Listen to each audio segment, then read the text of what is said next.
Le 27 janvier 1939 paraissait dans le toujours excellent Je suis partout la critique de François Vineuil du film Le roman de Werther, texte intégral.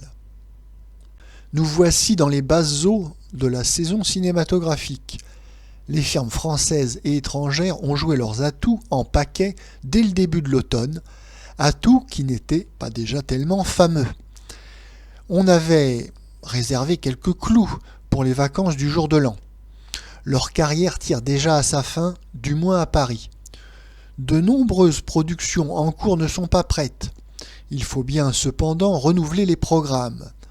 On se rabat alors sur le 4e ou le 5e choix.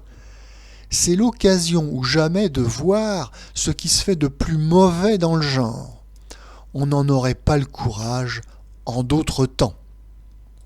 Monsieur Max Ophuls, juif viennois, devint célèbre du jour au lendemain pour avoir signé Liebeleid, qui était en effet un ouvrage un peu lent, un peu ténu, mais joli, admirablement fait. Bonnes âmes, nous nous dîmes, en voyant monsieur Ophuls arriver à Paris, que la recrue était bonne, que ce serait l'exception confirmant la règle. Nous fûmes tout surpris de constater que le premier ouvrage français de monsieur Ophuls, une certaine Divine, d'après madame Colette, hélas, était un grotesque four.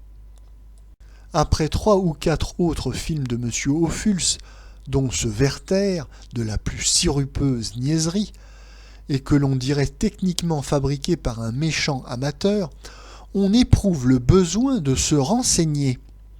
On cherche. On ne tarde pas à découvrir des gens qui savent et qui vous disent « Monsieur Ophuls ?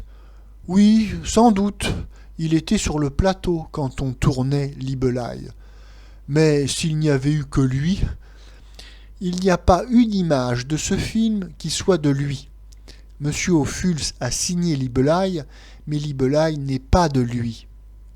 Je rapporte cela tel que je l'ai entendu, sans rien prendre pour mon compte.